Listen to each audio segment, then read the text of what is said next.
Ahora sí hemos iniciado la grabación. Esta sesión del día de hoy, 20 de marzo de 2025. Entonces, retomando las ideas de la semana pasada, es necesario recordar,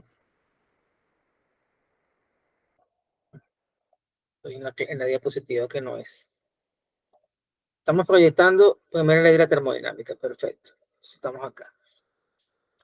Entonces, es necesario recordar lo que es el calor y lo que es el trabajo. Recordando que el calor es esa forma de energía en transferencia que fluye de un cuerpo a otro o de una fuente a otra por diferencia de temperaturas. Que el trabajo, cuando una fuerza es aplicada sobre un cuerpo y produce un desplazamiento, entonces se realiza un trabajo.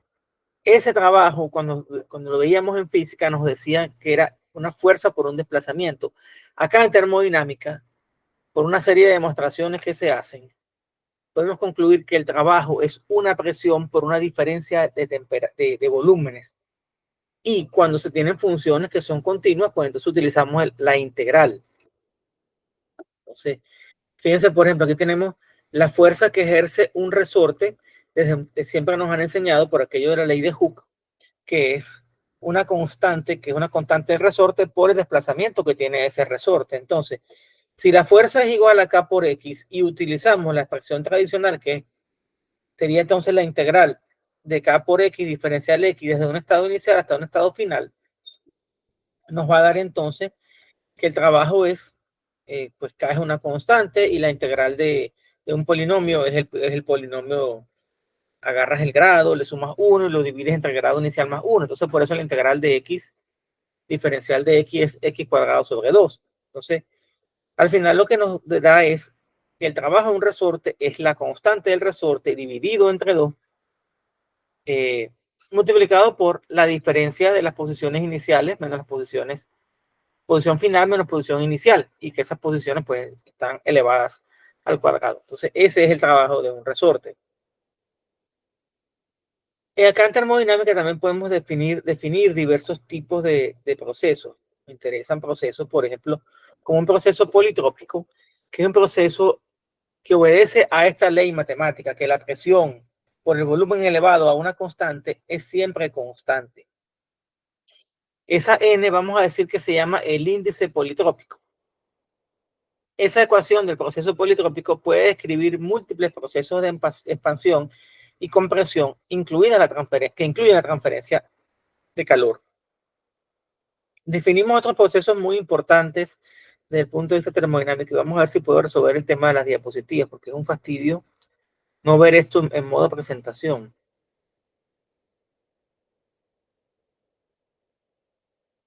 Y si pone compartir toda la pantalla, profesor, para ver si sale completa. Para que se vea mejor. Cuando va a compartir el Meet, ponga compartir toda la pantalla. Vamos a ver compartir toda la pantalla. Pero fíjate que le doy compartir toda la pantalla y ya no me sale la presentación, sino que me sale esta pantalla que estamos viendo acá, ¿cierto? No me sale la presentación en PowerPoint. Sí, pero ahora abra la presentación, profesor, y pone presentar.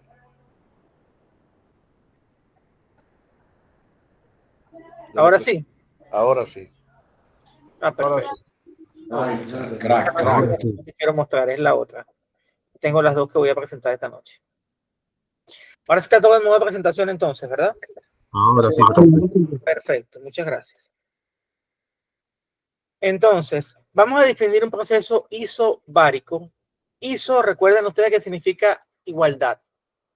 Y bárico viene de bar, y bar es una unidad de presión. Entonces, un proceso isobárico es un proceso que ocurre a presión constante. ¿Y cuáles son procesos, por ejemplo, isobáricos? Cuando usted tiene que el agua a nivel del mar hierve a 100 grados Celsius, en todo ese proceso en el cual desde el cual aparece la primera gota de vapor hasta que se evapora la última gota de líquido, es decir, todo pasa de líquido a vapor, la presión va a ser constante en todo ese proceso y la temperatura también va a ser constante. Un proceso isotérmico es un proceso que ocurre a temperatura constante. Y cuando el proceso isotérmico, aparte de la evaporación del agua, de ese cambio de fase de vapor a líquido, a nivel industrial nos interesan que muchos procesos sean isotérmicos. Por ejemplo, la temperatura de cocción de los alimentos son reguladas para que ese proceso sea isotérmico. Y claro, haciendo la salvedad que la temperatura es constante dentro de un pequeño intervalo de variación que de acuerdo al tipo de proceso puede ser de 0,1 grados Celsius o 0,01 grados Celsius. Entonces, hay muchísimas aplicaciones con esto. ¿Y por qué? Porque sencillamente los procesos industriales se calibran para que la temperatura, la presión y otras variables sean constantes, pero una de las que ustedes ven que es más común que se haga a una temperatura constante es la temperatura. Un proceso isocórico es un proceso que ocurre a volumen constante. Entonces, por ejemplo, cuando usted tiene un recipiente cerrado, totalmente cerrado, y no hay la posibilidad ¿cómo se llama? De que el volumen cambie, un recipiente de paredes fijas y que no tiene ningún mecanismo como un émbolo que permita cambiar el volumen, ese se considera que es un proceso de volumen constante. Típico ejemplo, cuando uno tiene una olla de presión. Cuando usted tiene una olla de presión, el volumen siempre es el mismo, el volumen físico. El volumen físico de la olla es el mismo. Si usted esa olla tiene agua y el agua la hierve, pues cuando se alcance la fase de vapor o fase gaseosa, el vapor va a ocupar todo ese volumen. Por tanto, se considera que el volumen es constante.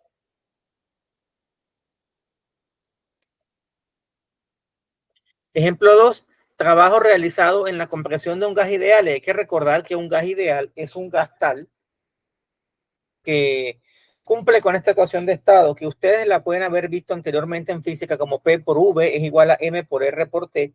O si no tenías M, tenías N, que era el número de moles. Acá en termodinámica utilizamos una expresión mucho más sencilla que es P por esta V minúscula es igual a R por T. La diferencia entre lo que les enseñaron en física y lo que vemos acá es que esta R que estoy señalando aquí, esa R que está acá, ya no es la constante universal de los gases. Para que sea válida esta expresión que estoy señalando acá, esta R es una constante que depende de cada gas y esa constante se encuentra tabulada en las tablas termodinámicas como las que yo les he publicado en el aula virtual. Entonces, si el trabajo lo definimos como la integral de P por diferencial del volumen y suponemos que el proceso es de tipo politrópico, entonces, donde se escribe la presión, vamos a despejar la presión en función del volumen. Sería entonces una constante dividida entre el volumen elevado a la n. Por tanto, el trabajo va a ser este tipo de integrales. Y esta es una integral que cuando n es diferente de 1, se integra con esta expresión. Cuando n es igual a 1, es un logaritmo natural o logaritmo neperiano. Y si los límites de integración van desde 1 hasta 2, entonces ustedes ven que, bueno, que esto sería x2. Y este límite de integración inferior sería x1. Y la constante, pues, es un dato que depende del problema. Ejemplo 3, trabajo realizado por un gas ideal suponiendo que sea isotérmico y recordando que isotérmico es un proceso en el cual la temperatura es constante.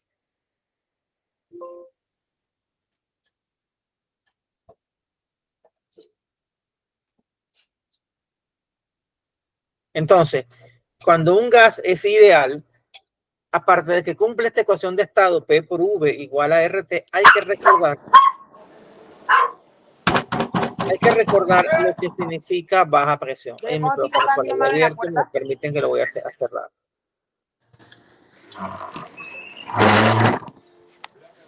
El micrófono está por ahí abierto para cerrarlo.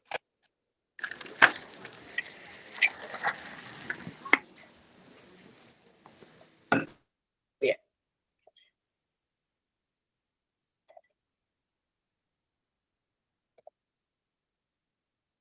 Entonces, como les decía, se considera que un gas es ideal cuando cumple una serie de condiciones. Una condición importante es que el gas se encuentre a baja presión. Y cuando hablamos de baja presión, hablamos de 1 bar, 2 bar, 3 bar, 4 bar, 5 bar, ese tipo de presiones. Entonces, comúnmente, las presiones que se manejan en la mayoría de las industrias son presiones bajas cuando el aire se utiliza como fluido de trabajo, es decir, cuando el aire proviene de un compresor para diferentes aplicaciones. El aire que uno tiene en las llantas del carro es un aire que está considerado a baja presión. En una llanta uno le puede poner 35, 40 psi de presión, eso se considera que es una baja presión.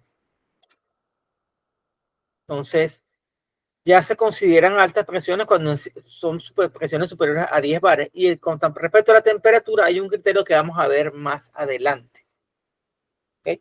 Entonces, cuando un proceso es isotérmico, la temperatura es constante y la presión se puede expresar como, la despejo de aquí, R por T entre V.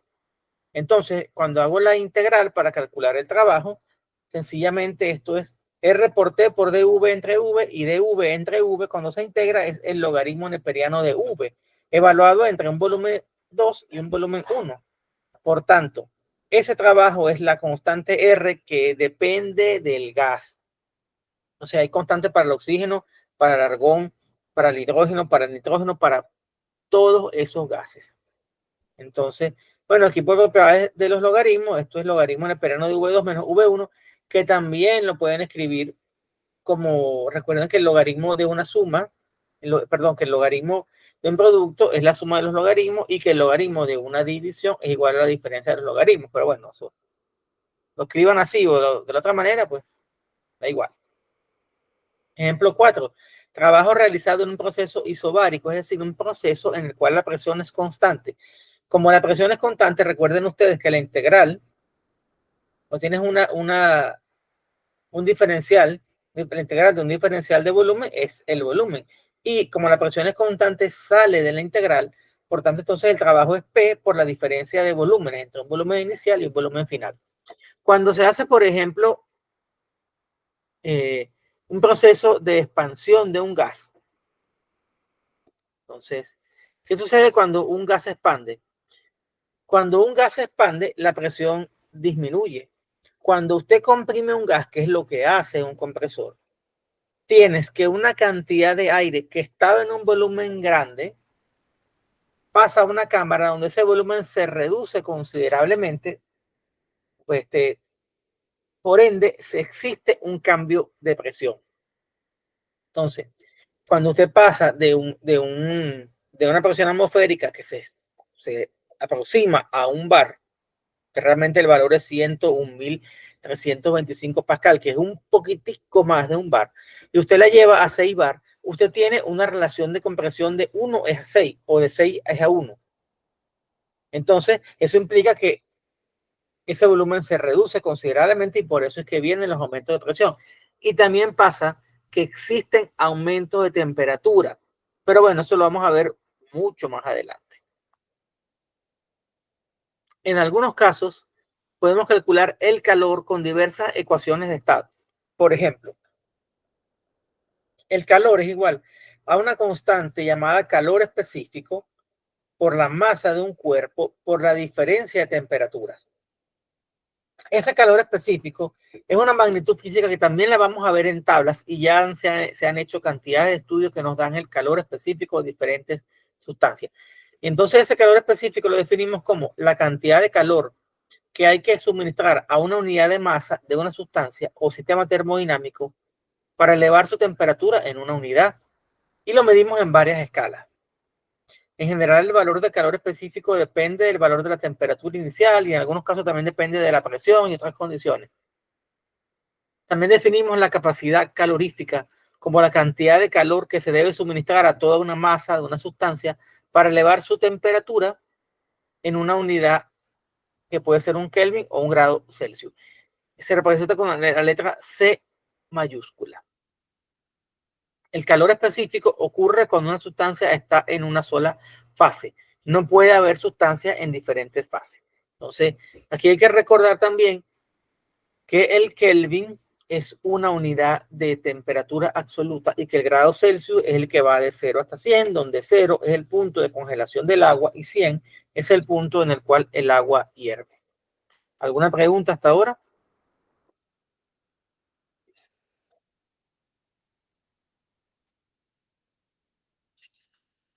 Tenemos también dos tipos de calor específico. Calor específico a presión constante, que ocurre cuando un proceso es isobárico, es decir, cuando no hay cambios de presión. Y el calor específico a volumen constante, que es el calor que ocurre cuando no hay cambios en el volumen. En general, ese calor específico depende de la temperatura. Y en tablas termodinámicas uno ve, por ejemplo, propiedades de varios gases ideales a una temperatura de 25 grados Celsius y vemos que tenemos, por ejemplo, el calor específico a presión constante, C sub P, y el calor específico a volumen constante, donde acá están dando las unidades en kilojoule por kilogramo Kelvin. Por ejemplo, el calor específico del aire es 1,004 kilojoule por kilogramo Kelvin. Y existe también una constante que es la que relaciona el calor específico a presión constante con el calor específico a volumen constante. Entonces, ¿cómo se lee esto? Bueno, esto se lee que si yo a una masa de 1 kilogramo, yo le quiero subir la temperatura en un Kelvin, una masa de aire, por ejemplo, yo tengo que añadirle 1,004 kilojoules de energía. Eso es lo que quiere decir.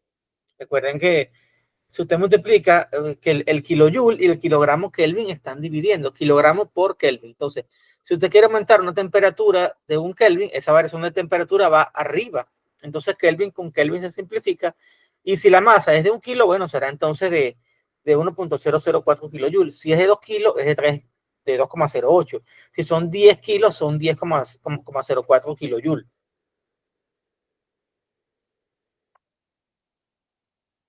Tenemos que en el siglo XIX, el científico inglés, yo creo que era escocés más bien, James Prescott Joule, y al señor Joule es quien se le debe que la unidad de energía se llame Joule, realizó un experimento colocando un recipiente adiabático, es decir, un recipiente que no permite intercambiar calor con el entorno, y adentro habían unas paletas que agitaban una masa de agua. Esas paletas eran accionadas por una masa que descendía por una polea. Se encontró que el trabajo que realiza esta masa que está acá, sometida a la energía potencial gravitatoria, esa energía que ocurría acá se traducía en un incremento de temperatura del agua y de esa manera el señor Joule se dio cuenta que existe una equivalencia entre el calor y el trabajo. Y fue muy importante esto porque si quería decir que yo podía transformar trabajo mecánico en calor, que es lo que hacen los refrigeradores y es lo que hacen los aires acondicionados, que aprovechan un trabajo mecánico para movilizar calor, o lo contrario, que es aprovechar el calor de un combustible para producir movimiento, que es lo que hacen las máquinas térmicas, que es lo que hacen los motores de combustión interna, que es lo que hacen los ciclos Rankine, que es lo que hacen los ciclos Rankine, son los ciclos de las máquinas de vapor, que es lo que hacen los ciclos de turbina gas, que son las turbinas que vemos en la aviación, que por cierto no solamente se usan para la aviación, también se usan para generar energía en plantas eléctricas. ¿Y por qué? Esto forma parte de la última parte del curso, bueno, en lo que respecta a termodinámica, pero aprovecho para comentarlo. Existen varias formas de generar energía eléctrica. La más antigua, probablemente, es la generación de energía con un ciclo Rankine, que es un ciclo de vapor. Ese que las computadoras que ustedes veían a vapor, que calentabas en una caldera, tú quemabas leña o carbón para producir vapor. Ese vapor después entonces accionaba unos mecanismos que producían movimiento, que en el caso de las locomotoras lo que hacía era generar el empuje pues, de la locomotora, pero en el caso del ciclo Rankine, lo que hacía era accionar un generador eléctrico. Las turbinas de aviación, que conocemos porque son las turbinas utilizadas por los aviones de reacción, también se utilizan para generar energía. ¿Y por qué? Porque uno tiene varios tipos de plantas eléctricas por diferentes motivaciones. Para lograr que una turbina de vapor entre en régimen, se demora muchísimo tiempo y como ustedes sabrán, la demanda de electricidad cambia durante el día. ¿Por qué? Porque de día no se requiere iluminación para las ciudades, se requerirá aire acondicionado, sí, es verdad, en la oficina. Pero ¿qué sucede? Cuando la gente llega a su casa, la gente enciende luces, se encienden las luces de los centros comerciales, de los edificios, de las calles, y entonces la demanda se incrementa. Y de paso la gente llega a todo el mundo prendiendo el aire acondicionado a la casa. Entonces se incrementa la demanda. Y ese incremento de la demanda de energía es muy rápido. Entonces tú no puedes esperar por una turbina a vapor. Entonces utilizas turbinas de gas que son muy rápidas. Y cuando hay ríos de buen caudal o hay saltos de agua de buena altura, se utilizan centrales hidroeléctricas que tenemos bastante en Panamá. Por ejemplo, está la del Bayano y hacia la zona de Veragua y Chiriquí hay un montón. Entonces, esas turbinas hidráulicas tienen la ventaja de que entran al régimen de forma muy rápida, por tanto son especiales para esos casos.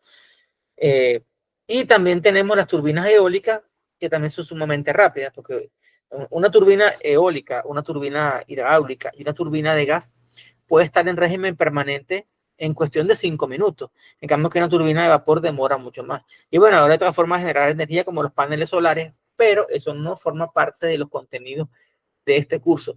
Todavía el tema de las turbinas eólicas sí forma parte porque al fin y al cabo el aire es un fluido y esa es una aplicación súper interesante. Así como se estudian las turbinas hidráulicas, se estudian también en el contexto de la mecánica de los fluidos las turbinas eólicas, aunque de una forma un poco más especializada. Ya hay otras asignaturas que no forman parte del plan de estudio de ustedes. Entonces, tenemos que en general la variación de energía en un sistema está dada por los cambios que ocurren en la energía cinética y la energía potencial. Y recuerden ustedes que la energía cinética es la energía asociada a la masa y a la velocidad de un cuerpo. Y la energía potencial, la más común, es la gravitatoria y también tenemos la energía potencial elástica, que es la que tiene un resorte. Entonces, cuando tenemos el caso de una masa de control en la cual no hay cambio de masa y que se realizan procesos cíclicos, es decir, usted va de 1 hasta 2 por el camino A, que estoy señalando acá, y me devuelvo de 2 a 1 por el camino B. O también puedo ir desde 1 hasta 2 por el camino C y me devuelvo por el camino B. Entonces, a efectos de termodinámica no nos interesa la trayectoria. Lo que nos interesa es el estado inicial y el estado final para ver cuál es la variación de la energía.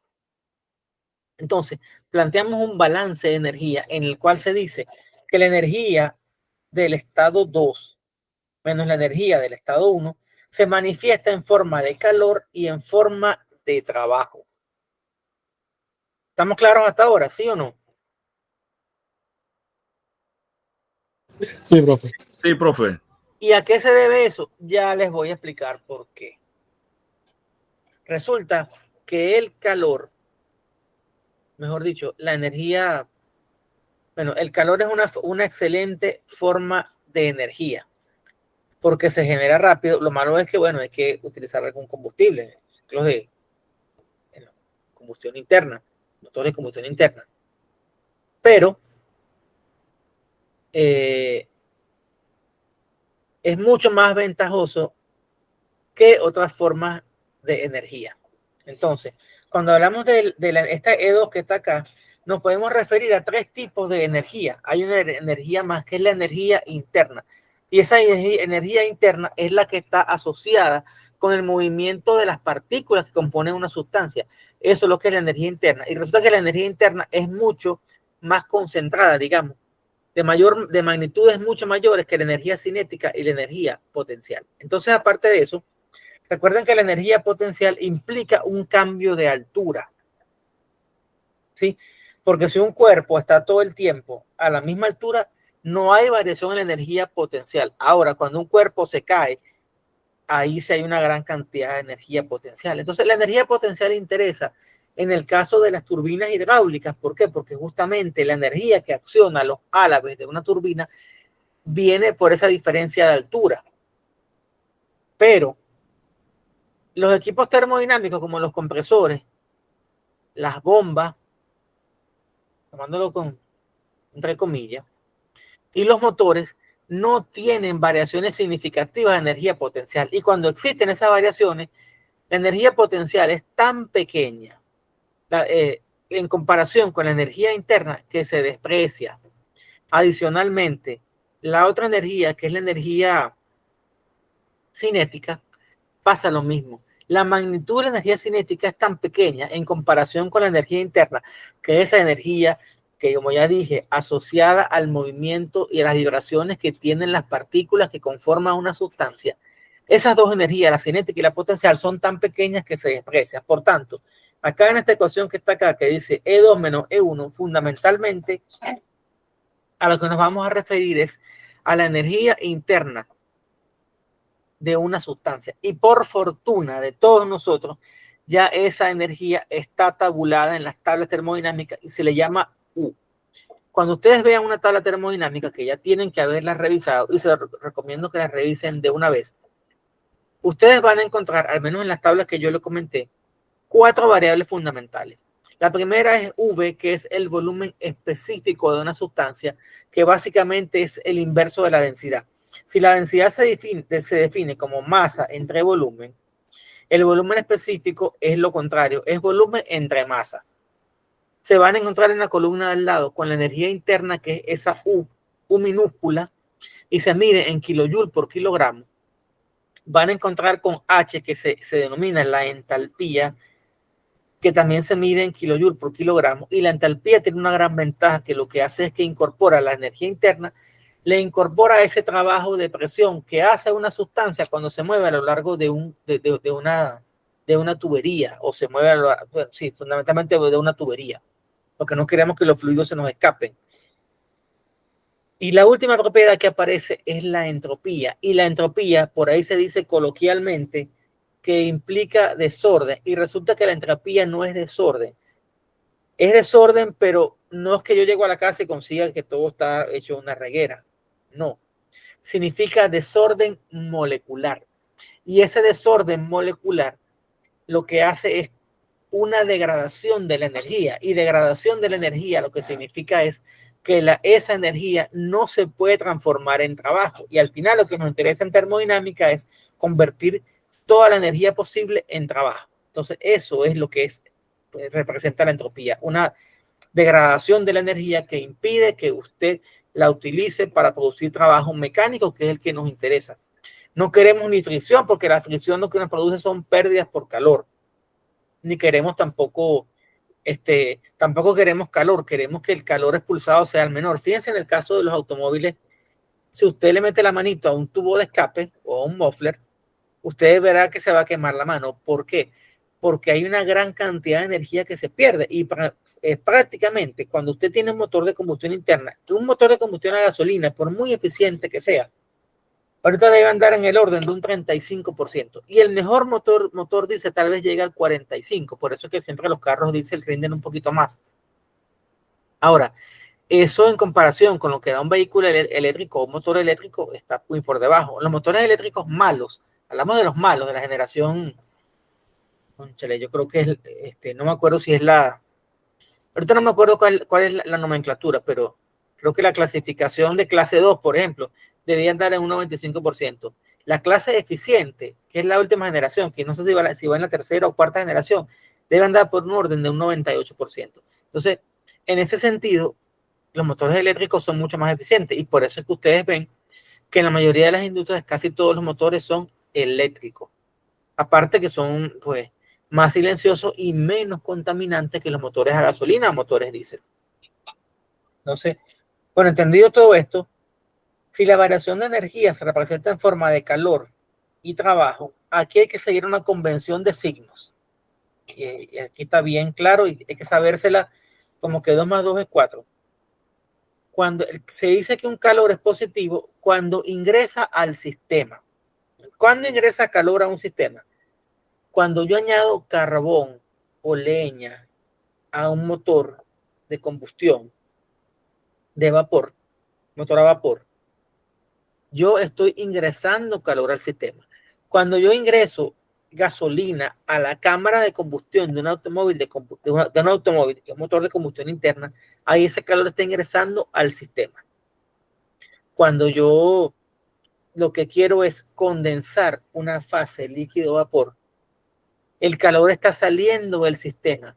Cuando el calor de los gases de escape es un calor que sale del sistema. Entonces esos son calores que se consideran negativos.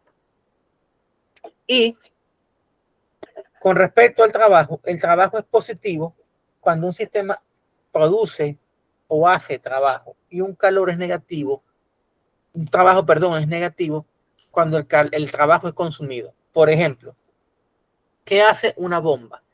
Una bomba lo que hace es darle energía a un líquido, pero esa bomba es accionada por un motor.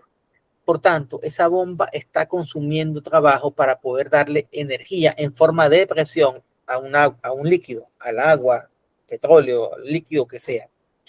Una turbina es un dispositivo para producir trabajo. Recuerden que hay turbinas hidráulicas, turbinas eólicas, turbinas a vapor y turbinas de gas. Entonces, esa turbina lo que hace es entregar trabajo, igual que el motor de un automóvil. El motor de un automóvil entrega trabajo, pero hay dispositivos en un automóvil que consumen trabajo. Por ejemplo, cuando uno va por una subida, si el carro es un carro pequeño, uno debería apagar el compresor del aire acondicionado para que el carro responda mejor. Entonces, en un carro existen varios dispositivos que consumen trabajo. La bomba de coolant o consume trabajo. La bomba de power steering consume trabajo. ¿Por qué? Porque le está restando, así sea muy poco, potencia al motor. Un compresor de un automóvil consume trabajo también. Las bombas de aceite consumen trabajo también. Las bombas de gasolina, las antiguas, consumían trabajo. Y por supuesto que un alternador consume trabajo. ¿Alguna pregunta?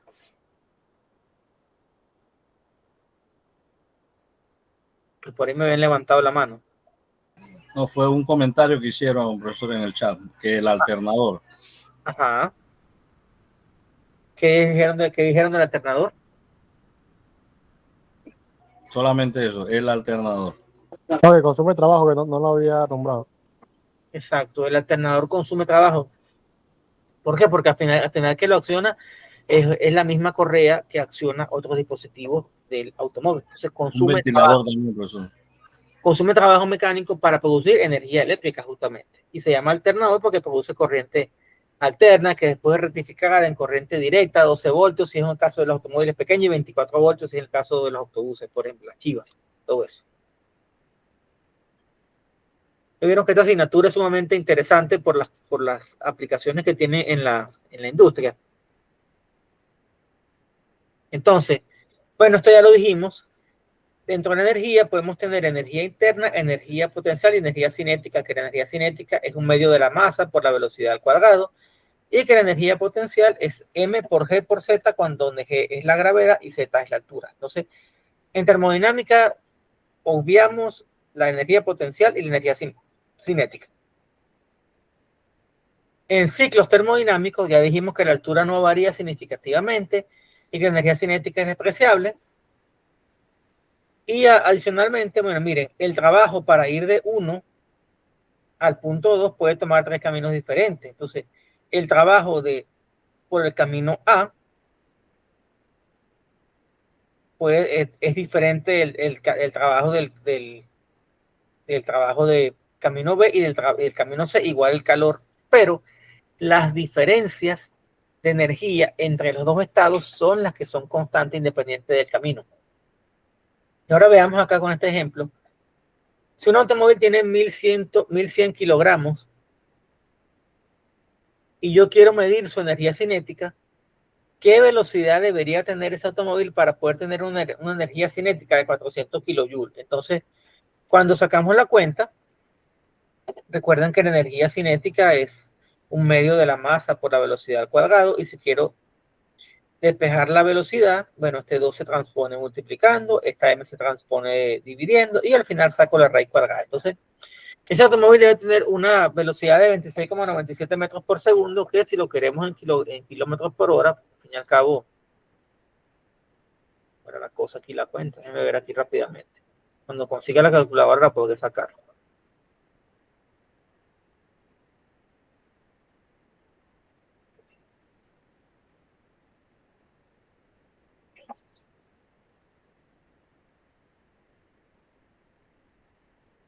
Entonces son 97 kilómetros por hora.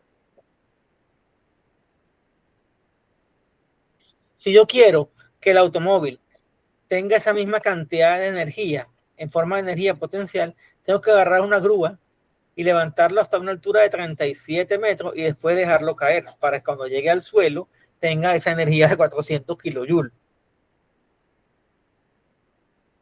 Ejemplo 2. Yo tengo 1 litro de agua, que es 1 kilogramo de agua, porque la densidad del agua es aproximadamente 1 a 25 grados Celsius.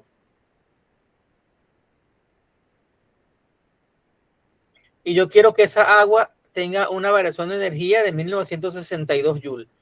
¿A qué altura debería subir el agua? Bueno, sabemos que la energía potencial es la masa por la gravedad por la altura y yo despejo la altura.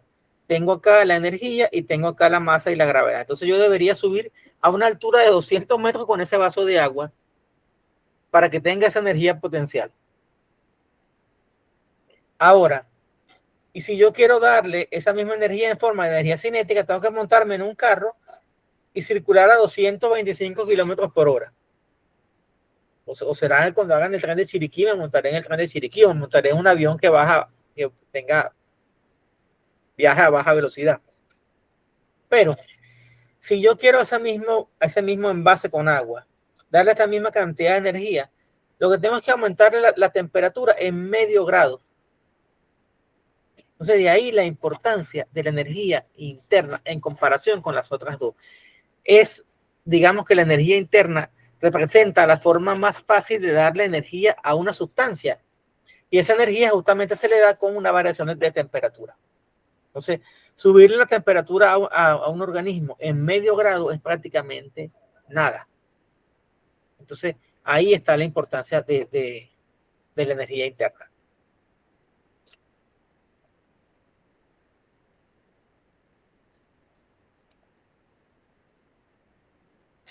Ejemplo 3.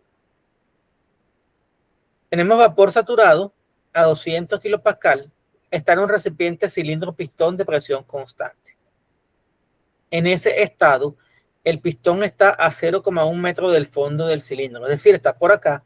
Entonces, la distancia desde el émbolo hasta la base del pistón es de 0,1 metro, que son poquito en centímetros, son 10 centímetros. El área transversal es de 0,25 metros cuadrados.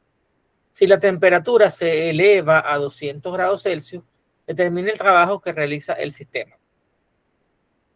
Entonces, aquí es importante leer esta parte que está acá. Es un cilindro pistón de presión constante. Vamos a señalarlo acá para que no se nos olvide que es fundamental este dato que está acá. Presión constante.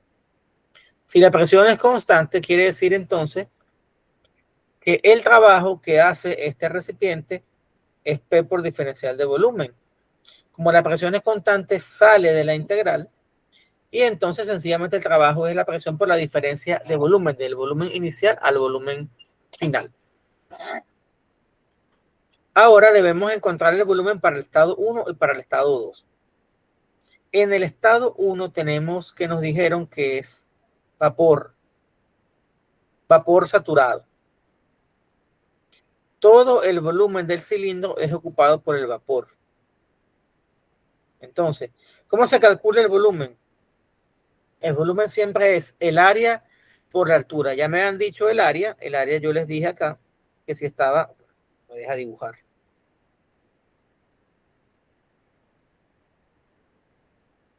Está, bueno, vamos a suponer que está acá, porque me choca con la...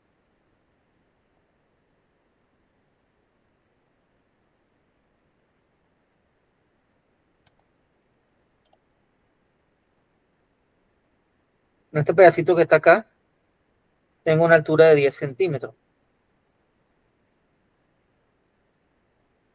Y si tengo el área, que es de 0.025 metros cuadrados, lo que hago es multiplicar estos 0.25 metros cuadrados por la altura, que son 0.1 metros, y me da este volumen. Este es el volumen físico. En el estado 2, conozco que la temperatura es 200 grados Celsius y 200 kilopascal.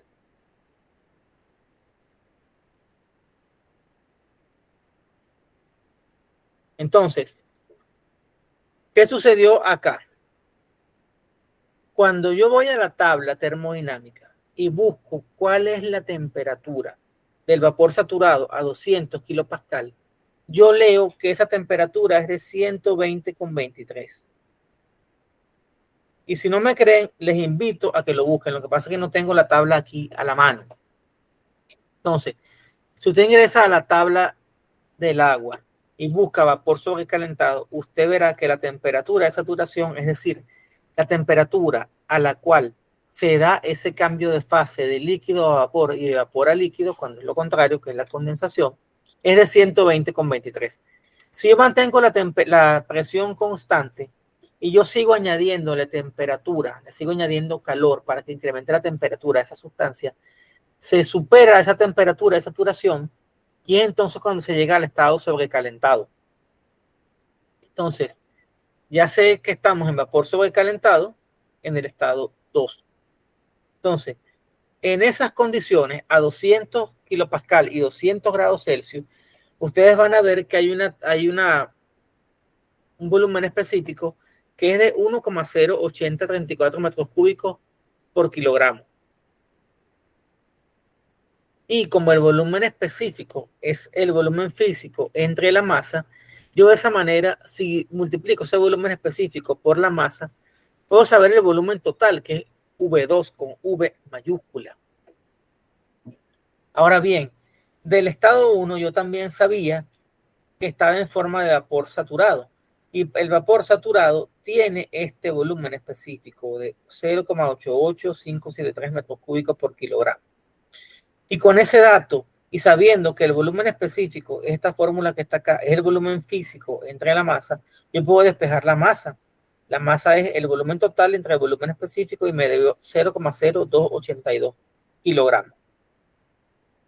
Entonces, para el estado 2, si ya tengo el volumen específico y tengo la masa, puedo calcular el volumen físico. Entonces, ese volumen físico viene siendo 0.0305 metros cúbicos. Y finalmente lo que hago es reemplazar ese dato de volumen acá. Tengo que el volumen 2 es 0.0305, tengo que el volumen 1 ya lo había calculado que era 0,025 y entonces eso me dio el trabajo. El trabajo que se hizo allí fue de 1.099 kilojoules. Seguimos entonces por acá. Este es un ejemplo de transferencia de calor, pero realmente esto ahí, digamos que hay otra serie de asignaturas de este mismo tronco donde se estudia esto con detalle. Aquí lo traigo nada más como un ejemplo para ilustrar los conceptos más que todo. Fíjense que el vidrio, siendo un objeto sólido, permite transferencia de calor por conducción. Los mecanismos de transferencia de calor son tres. Está la conducción, que es cuando el calor se traslada a través de un cuerpo. Por ejemplo, cuando uno coloca una cucharilla y uno comienza a revolver una sopa que uno está cocinando, comienza a calentarse la parte inferior de la cucharilla, hasta que llegará un momento en que si yo dejo ese cucharón o esa cucharilla metido dentro de la paila, se me va a calentar toda la cuchara porque hay transferencia de calor, hay movimiento del calor a través de la cuchara porque la cuchara es metálica y los metales son buenos conductores del calor.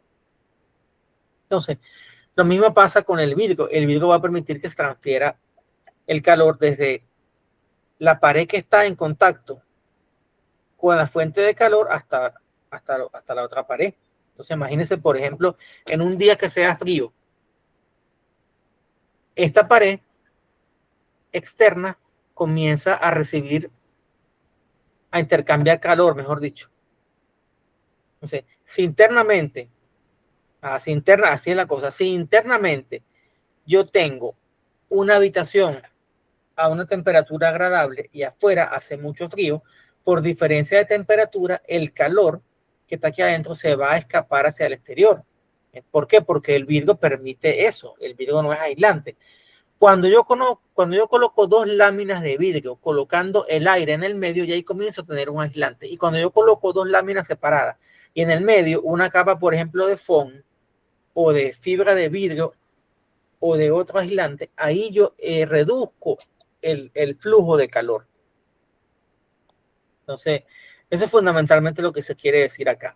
Cuando hay convección, es muy utilizado en la industria porque los aires acondicionados trabajan por convección, igual que las neveras. Si el abanico o ventilador, que es el nombre técnico, se daña, ¿qué sucede? No se da el proceso de transferencia de calor por convección, porque recuerdan que el refrigerante circula por los serpentines. Esos serpentines están fríos, pero si no hay un aire que lo impulse, sencillamente no hay esa transferencia de calor.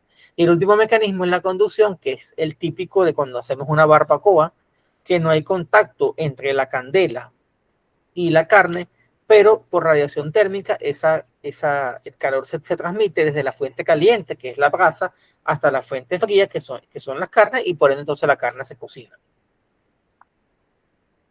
Esto tampoco lo voy a mencionar porque esto realmente para los objetivos de este curso no tiene importancia.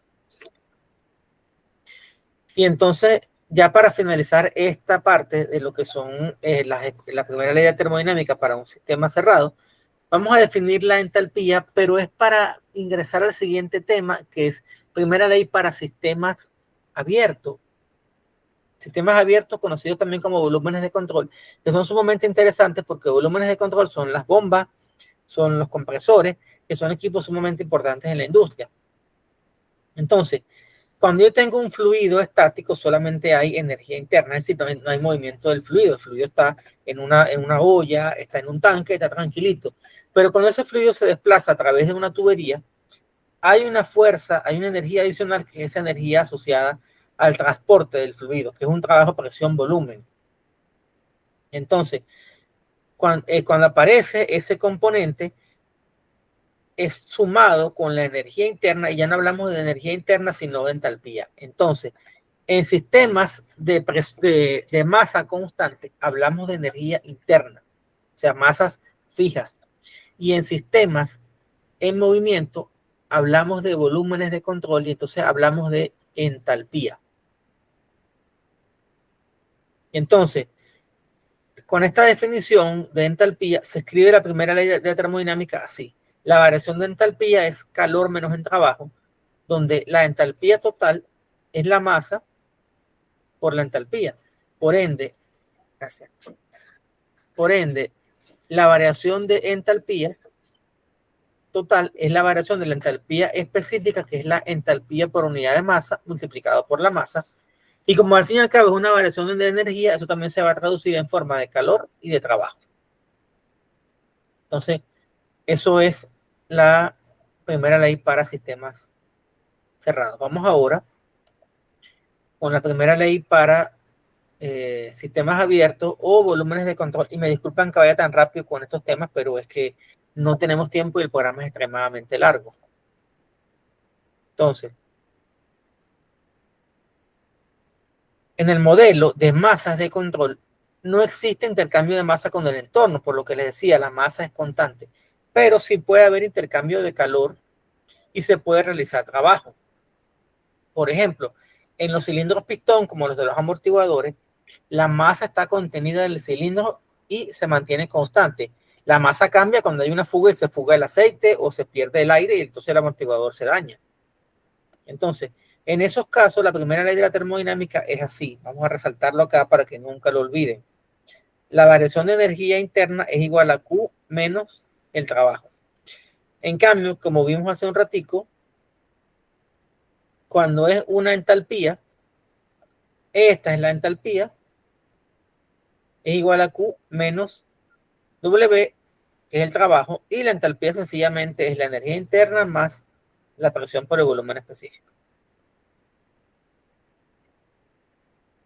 ¿Qué sucede en un volumen de control? Ya les dije que es un fluido que se está moviendo a lo largo de un conducto, de una tubería. Entonces, ahí se realiza intercambio de masa. ¿Por qué? Porque la masa está en movimiento. Se intercambia calor y se intercambia trabajo. Cuando usted tiene una bomba de agua, la bomba de agua cuando está en funcionamiento, no cuando está detenida, por favor, cuando está en funcionamiento, la bomba impulsa el agua a través de una tubería. Entonces, si esto es una tubería, fíjate que aquí a la entrada hay un flujo másico de entrada. Un flujo másico es una masa en movimiento. Tantos kilos por minuto, tantos galones por minuto.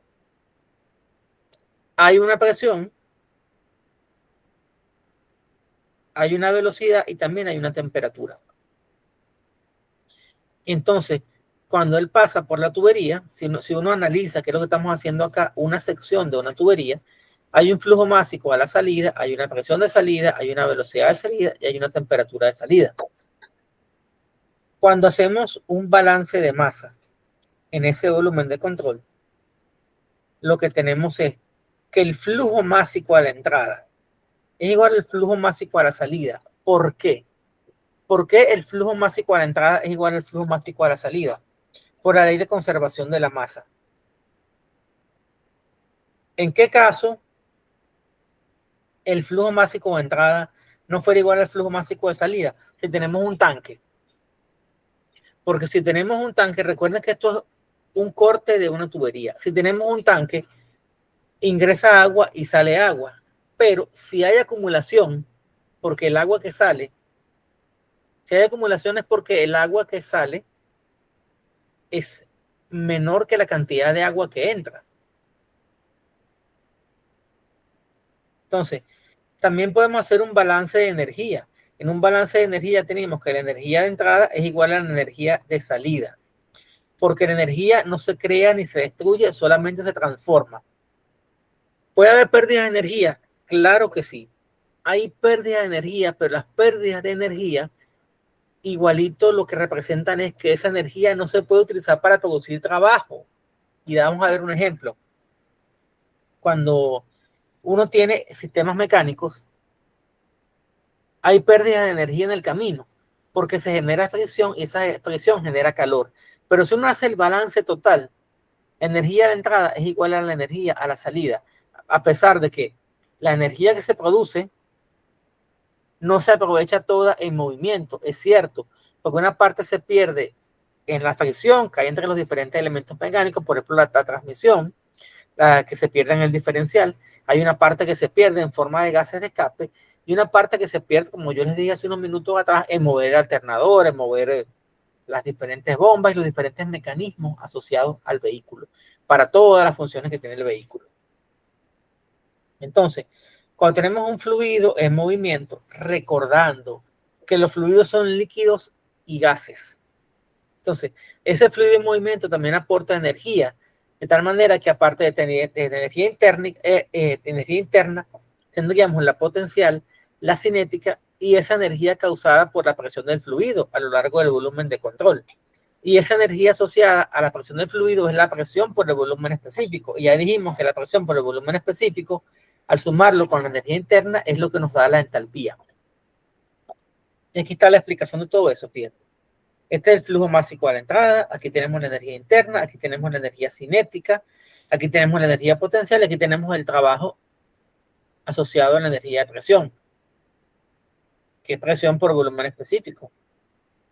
Y haciendo el balance con también a la salida, masa de salida por los mismos elementos que están acá, energía interna a la salida, velocidad a la salida, energía potencial a la salida y trabajo de presión a la salida. Ahora bien, en muchas aplicaciones se considera que no hay cambio significativo en la altura, por tanto, la energía potencial permanece constante. Entonces, si la energía potencial es constante, no hay ninguna variación. Y esto parece que se tildeó. ¿Me escuchan? ¿Están ahí? Sí, claro que sí, profesor. Entonces, cuando no hay energía, cuando no hay variación, perdón, en la energía potencial, es que no veo ahora, aquí está, me había perdido Que no veo el cursor. Ah, me apagó el mouse, con razón. Muy bien. ¿Qué sucede cuando no hay cambio en la energía potencial? Pues que este término de acá es igual que este término de acá, por tanto se cancelan. Adicionalmente, si la energía cinética aporta muy poco al sistema, yo la puedo despreciar. Y entonces lo que me queda es la energía interna y el término de la energía de presión. Y como ya yo definí eso como la entalpía, pues yo tengo que la masa, el flujo másico, mejor dicho, por la entalpía a la entrada es igual al flujo másico por la entalpía a la salida. Y también sabemos que la variación de energía del sistema se traduce en forma de calor y trabajo. Entonces, vamos a tener calor y trabajo. Por tanto, la variación de entalpía va a ser igual calor menos trabajo. Donde aquí ya no es calor como tal, sino es calor por unidad de tiempo, porque estamos hablando de sustancias en movimiento. Pasa que se me deformó el PowerPoint, porque esto es una Q con un punto y una W con un punto. Entonces, hablamos de potencia y hablamos de potencia calorífica, que es la que se mide en kilowatt, que es kilojoules por segundo. Entonces, a nosotros nos mide la energía de las casas en kilowatt, pero esa unidad no es una unidad eléctrica, realmente es una unidad de potencia. Entonces, ejemplo, considere un intercambiador de calor en el cual se usa agua para enfriar refrigerante. R134A, que es un refrigerante sumamente usado hoy en día en los automóviles modernos y también en los, ¿cómo se llama? En las neveras, porque ahora los aire acondicionados creo que trabajan con R400, que me corrige por ahí de refrigeración. Entonces, tenemos que si el refrigerante entra al intercambiador de calor a 1 megapascal y 60 grados Celsius y sale a 0,95 megapascal y 35 grados Celsius a un flujo de 0,2 kilos, debe ser kilos por segundo, mientras que el agua de enfriamiento entra a 10 y sale a 20, determine el flujo de agua a través del intercambiador. Y antes de ponernos a hacer balances de energía, vamos a ver si tiene lógica lo que estamos diciendo. Y vamos a leer esto poco a poco y con sumo detalle. Un intercambiador de calor no es más que un dispositivo cuya función es que una sustancia caliente salga fría, pero esa fría es en términos relativos. Es decir, cuando hablamos de que enfriar una sustancia, lo que estamos diciendo es que su temperatura disminuya. Entonces, vamos a ver. El refrigerante entró a 1 megapascal a 60 grados Celsius y sale a 0,95 megapascal y 35 grados Celsius. ¿La temperatura bajó o la temperatura aumentó? Bajó. Bajó. Justamente eso es lo que hace un intercambiador de calor. Que una sustancia incremente la temperatura y que la otra la disminuya. Yo puedo tener intercambiador de calor para enfriar, como es en este caso, y también intercambiadores de calor para calentar, como es en otros casos también. Entonces, por aquí vamos bien, tiene lógica. Y también tiene lógica que exista una pérdida de presión, ¿sí o no? Sí, porque se expande el gas, ¿no? Bueno, no es un gas porque estamos hablando de refrigerante, pero así sea un líquido o así sea un refrigerante, cuando va pasando a través de unas tuberías, pues los intercambiadores son circuitos donde hay tuberías y hay placas y existen perturbaciones que van a quitar la energía al fluido, porque atraviesas, o sea, te consigues con obstáculos y los obstáculos significan pérdidas de energía. Y adicionalmente, las tuberías tienen porosidad, perdón, tienen rugosidad. Las tuberías, por muy lisas que sean, tienen siempre un factor de rugosidad. Y ese factor de rugosidad hace además que el fluido pierda energía. Y adicionalmente, recuerden que existen incrustaciones que se van dando en las tuberías. Y esas incrustaciones incrementan la rugosidad y por eso es que ustedes ven cuando un equipo está viejo, pierde eficiencia porque hay incrustaciones de sustancias en las paredes y eso incide en su funcionamiento. Por ese motivo, tiene lógica que existan pérdidas de presión. El agua de enfriamiento entra fría y sale caliente. Tiene lógica. ¿Por qué? Porque lo que está sucediendo allí es que el agua absorbe el calor del refrigerante. Entonces, aplicamos un balance de energía para un intercambiador de calor, considerándolo todo como un volumen de control. Entonces, si mi intercambiador es un volumen de control, no hay trabajo mecánico. ¿Por qué? Porque aquí no hay ningún tipo de bomba, ni de compresor, ni turbina. El trabajo mecánico es cero. Ajá. Adicionalmente, uno supone que el intercambiador de calor es adiabático. ¿En qué sentido? Que eso está bien aislado y que lo que se hace es que todo el calor del refrigerante lo va a recibir el agua. Realmente eso no es cierto al 100%. ¿Por qué? Porque siempre se va a calentar un poco el intercambiador de calor. Pero eso es pequeño en comparación con todo el calor que recibe el agua. Entonces, cuando hablamos de un sistema adiabático, no es que sea adiabático 100%. Porque igual, ese calor que quede en las paredes exteriores del intercambiador se va a ir a intercambiar con el medio ambiente a la larga. Pero ese aporte es muy pequeño en comparación con toda la cantidad de calor que va a recibir el agua de enfriamiento. Entonces, si no hay trabajo ni calor, la energía de entrada es igual a la energía a la salida. Entonces, ¿quiénes ingresan? Ingresan el agua con un flujo másico y con una entalpía a la entrada. E ingresan el refrigerante, que está acá, RE es refrigerante, con una entalpía. Y eso va a ser igual a la masa del agua a la salida por la entalpía del agua a la salida, más la masa del refrigerante a la salida por la entalpía del refrigerante a la salida. En resumidas cuentas, energía que entra es igual a la energía que sale. En resumidas cuentas. Y también la masa que entra es igual a la masa que sale. ¿Quiénes entran? La masa del agua y la masa del refrigerante. Y salen la masa del agua y la masa del refrigerante. Entonces, vea, buscamos ahora las tablas del agua y el refrigerante 134A. Esto es lo que yo les decía hace rato. Ustedes tienen en una columna la temperatura, en otra la presión y posteriormente tienen, esta tabla está recortada por supuesto, esta es la entalpía del refrigerante. HF, y si quieren tomar nota de una vez, es la entalpía del refrigerante en su estado líquido. Y HFG, vamos primero a definir HG. HF es la temperatura, es la entalpía. Cuando ustedes se consiguen VF, UF, HF o SF, es la propiedad de esa sustancia para la fase líquida. HG es la propiedad correspondiente, que puede ser entalpía, puede ser entropía, puede ser energía interna o puede ser volumen específico expresado para la fase gaseosa. Fíjate, G de gas y F de fluido. Realmente los fluidos son líquidos y gases, pero bueno, es la nomenclatura en inglés.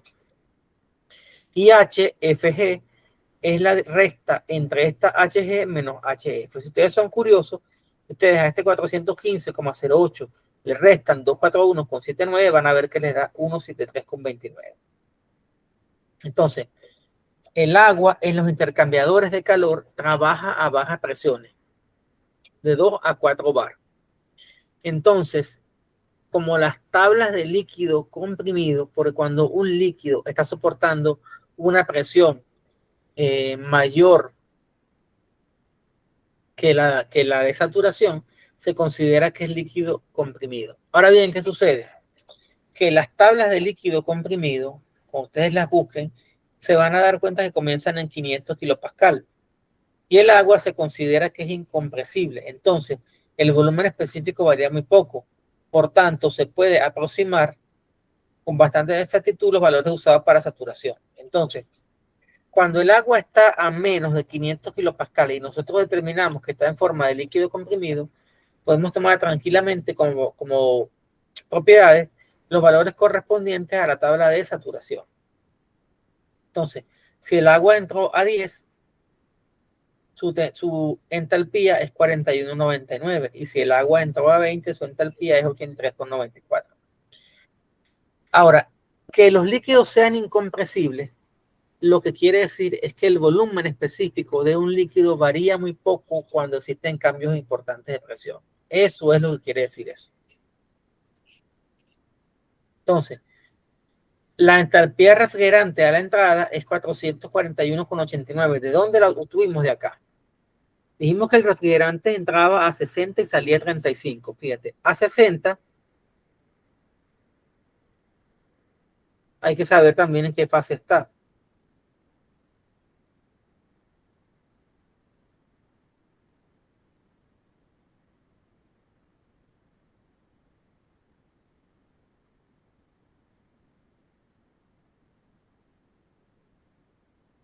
Entonces,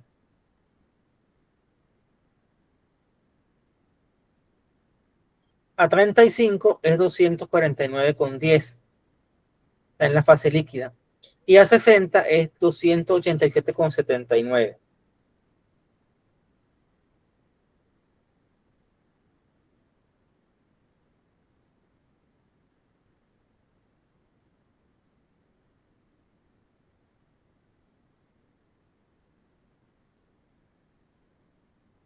Un momento, ya va. Estamos a 1 megapascal. Muy bien, vamos a ver eso acá.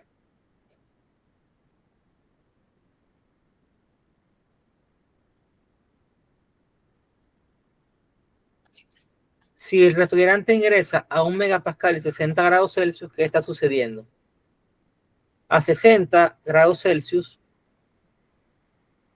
la presión que tiene es menor que esta presión que está acá. Es la presión de saturación. Por tanto, él está entonces en forma de vapor sobrecalentado, que no lo muestro acá, no sé por qué en la tabla. Entonces, esta presión, esta entalpía que estamos viendo acá es mayor que la entalpía que él tiene para el estado de saturación, que a 60 grados tiene una temperatura de 427,13. Cuando el refrigerante sale a 0,95 megapascal y 35 grados Celsius. A 35 grados Celsius, su presión, que es 950 kilopascal, es mayor que la presión de saturación. Por tanto, sale en forma de líquido comprimido y lo podemos aproximar como líquido saturado. Por eso es que entonces tenemos estos valores para la entalpía del refrigerante a la entrada y a la salida y también para la del agua. Entonces, ahora lo que hacemos es agrupar los flujos de agua a la izquierda del signo igual y los del refrigerante a la derecha.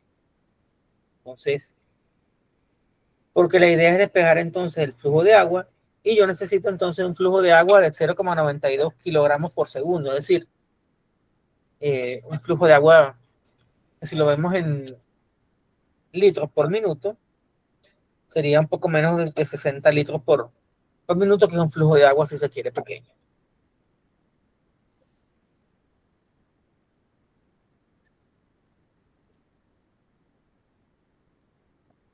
Tenemos acá un dispositivo industrial que es un compresor.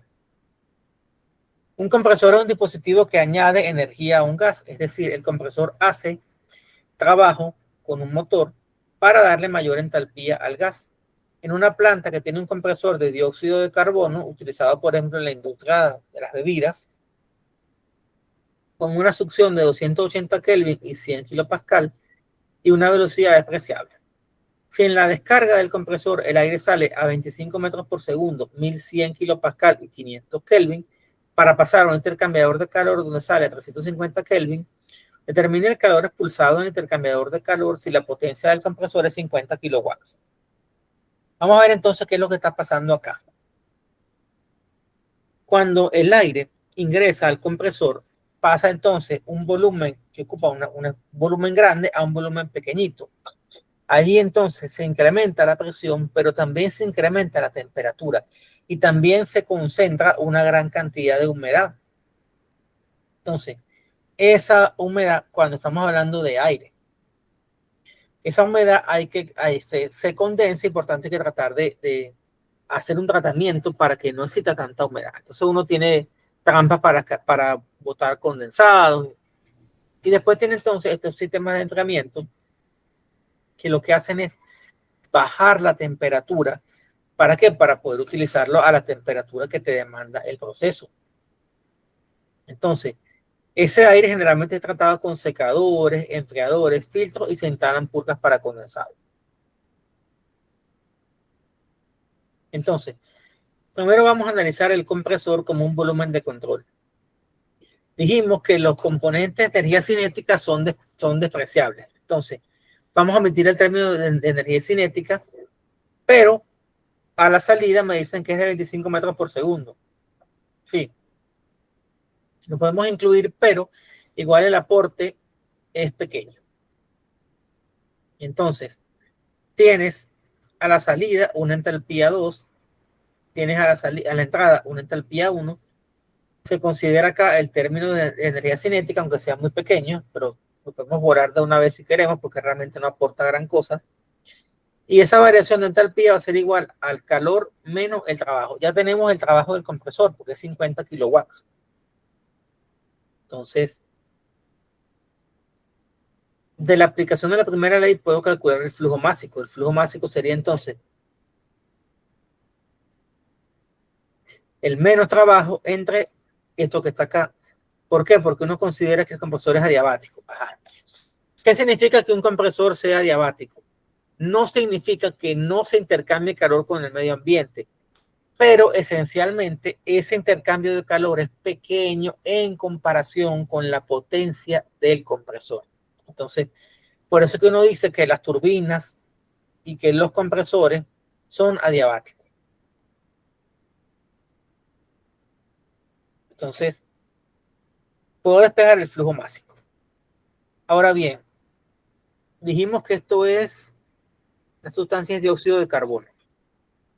En el estado 1 me dicen que la temperatura es 280 Kelvin y la presión es de 100 kilopascal. Y en el estado 2, es decir, a la salida del compresor, la temperatura es 500 Kelvin y la presión es de 1100 kilopascal. Fíjense que la relación de compresión es de 11 a 1, porque entré a 100 kilopascal y salí a 1100 kilopascal. Para ambos casos, se puede asumir que el CO2 es un gas ideal. Es una presión todavía, es una presión baja. Baja en comparación con la presión crítica. La presión crítica es 7.38 megapascal. La temperatura crítica es 304.1 Kelvin. Entonces, como para el estado 1 la presión es mucho menor que la presión crítica, pues 0,1 megapascal es mucho menor que 7.38 megapascal, se asume que es un gas ideal. Para el estado 2, como la temperatura es mayor que la temperatura crítica, también puedo asumir que el gas es ideal. Y esto es importante lo que he señalado acá. Para gases ideales, la entalpía solo es función de la temperatura, pues la entalpía es U más P por V, y en un gas ideal, P por V es igual a RT, que justamente viene de la ecuación de estado de los gases ideales. Ahora se presentan las tablas del CO2 como gas ideal y se leen por temperatura. Para 280 Kelvin no tengo el valor de la temperatura y para 500 Kelvin sí lo tengo acá en la tabla. Entonces, la entalpía del estado 2, que cuando estamos a 500 Kelvin, la podemos leer directo como 401,52. Y la entalpía 1 hay que hacer la interpolación. Y para hacer la interpolación, lo que se hace es suponer que entre dos puntos se puede trazar una línea recta. Entonces, para hacer la interpolación, yo les sugiero que se bajen una aplicación en el celular. Hay muchas aplicaciones buenas que les haga la interpolación. También lo pueden hacer a mano. ¿Cómo sería eso? Bueno, usted agarra, usted sabe que 300 y 250 son dos puntos que pertenecen a una recta. Entonces aplican aquella fórmula punto pendiente. Entonces calculas la pendiente y después calculas la ecuación de la recta. Y entonces por último después dice, bueno, cuando X, que es la variable que tú conoces, es igual a 280, ¿cuánto valdrá la entalpía? Entonces, eso fue lo que yo hice, pero con una la aplicación y me da 197,60 kilojoules por kilogramo. Entonces, al final, bueno, me dio que el flujo máximo es 0.245 kilogramos por segundo. Y además, fíjense el aporte de la energía cinética, 0,3125 joules. Eso es una cantidad muy pequeña, yo la puedo despreciar.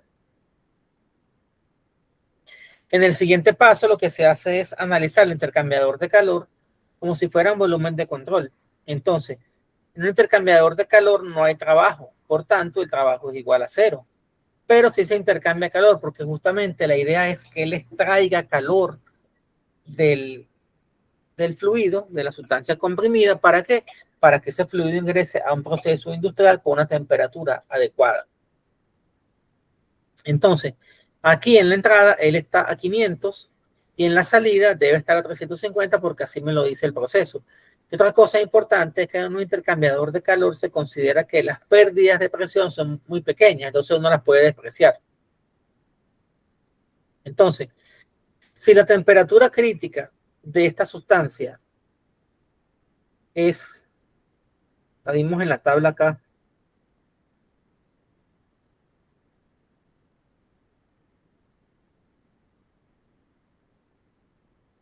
es de 304 Kelvin, esta temperatura que está acá es mayor que la temperatura crítica, por tanto, se sigue considerando que es un gas ideal. Entonces, cuando la temperatura es mayor que la temperatura crítica, se considera que el gas es un gas ideal. Y cuando la presión es menor que la presión crítica, se sigue considerando que un gas se comporta como un gas ideal. Entonces, para 350 Kelvin me voy a la tabla. Y justamente para 350 Kelvin, la entalpía es 257,90. Es la que tenemos acá. Ahora hacemos un balance de energía. La energía se va a traducir en forma de trabajo y calor. Como no hay trabajo, entonces la variación de entalpía va a ser igual al calor. Y entonces, de esa manera calculamos el calor, y el calor que él expulsa es de 35,19 kilowatts. ¿Y por qué este calor es negativo? Este calor es negativo porque está saliendo del sistema. Tiene este ejercicio también acá, que es de una bomba.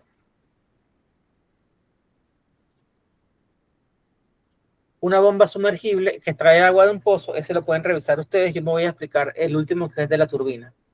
Este es un ejercicio sencillo, ustedes lo pueden ver con calma. Una turbina es alimentada por dos calderas diferentes. En la primera caldera recibe 5 kilogramos por segundo, es decir, acá, de vapor a 3 megapascales y 700 grados Celsius. Y de la otra 15 kilogramos por segundo a 800 kilopascales y 500 grados Celsius. En la salida se tiene una calidad de 96% y 10 kilopascal. Quiere decir que en la salida no sale vapor saturado, sino que sale una mezcla líquido-vapor, donde el 96% de la mezcla es gas y el 4% restante es líquido. Esas salidas, cuando hay humedad, son bastante dañinas para la turbina. Desde el punto de vista de la eficiencia, es lo correcto, pero no es correcto desde el punto de vista operativo, porque daña la turbina tener humedad, tener agua líquida en las últimas etapas de la turbina. Entonces, se considera la turbina como un volumen de control. La masa que entra es igual a la masa que sale. ¿Y quiénes entran? La masa de la caldera 1 y la masa de la caldera 2. En algún momento se unen y salen en la última etapa de la turbina, y de ahí pasa directo a un intercambiador de calor. ¿Para qué? Para convertir el vapor en agua líquida y volverla a utilizar en el proceso, porque el agua de alimentación de calderas es un agua de tratamiento muy costoso. ¿Por qué? Porque no debe haber partículas en suspensión, y no debe haber tampoco elementos que le den dureza al agua, y por ende esa dureza, que se representa muchas veces en forma de bicarbonato o carbonato de calcio, tapa las tuberías y termina dañando los dispositivos. Entonces, en el estado 1 tenemos una presión de 3 megapascal y una temperatura de 700 grados Celsius. Cuando yo me voy a la tabla de saturación, yo veo que para 3000 kilopascal, que son 3 megapascal, hay una temperatura de 233,90. Si la temperatura es 700, esa temperatura es superior a la temperatura de saturación. Por tanto, ese vapor es vapor sobrecalentado. Entonces, sencillamente, como es vapor, la entalpía es Hg, que sería entonces 2803,97. Turbina 1. La turbina 1 estamos a 3 megapascal y 700 grados Celsius. Perdón, a 800 kilopascal y 500 grados Celsius. 800 kilopascal tiene una temperatura de saturación de 170. Como la temperatura es 500, también estamos en forma de vapor sobrecalentado. Es decir, yo tuve mi vapor, lo saturé por completo y le seguí dando energía, entonces se recalentó o sobrecalentó. Entonces, leo en la tabla de vapor sobrecalentado cuál es la entalpía y bueno, así de forma análoga al caso anterior, la entalpía es de... No la puse acá, no la veo.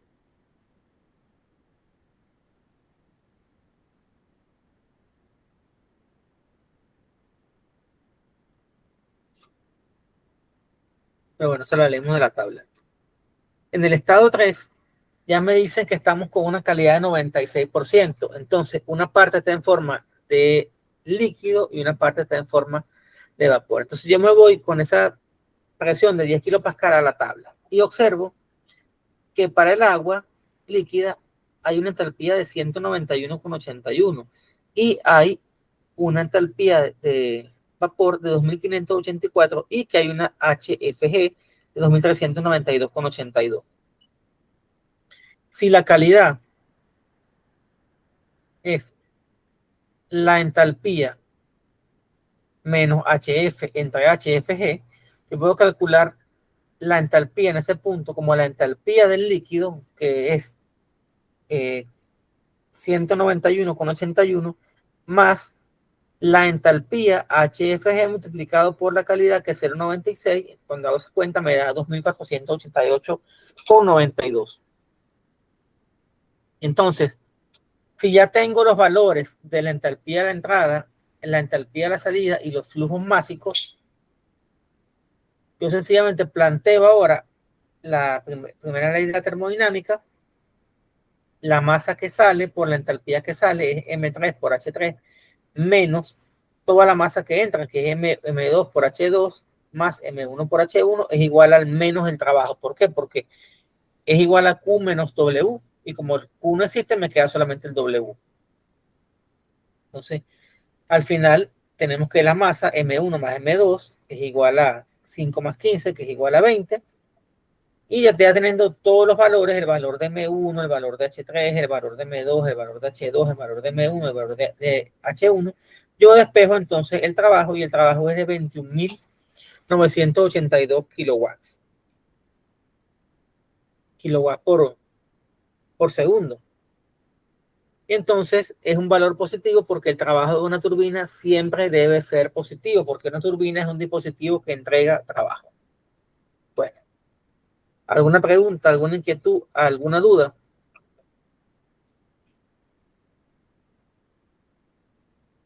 De mi parte no, pues.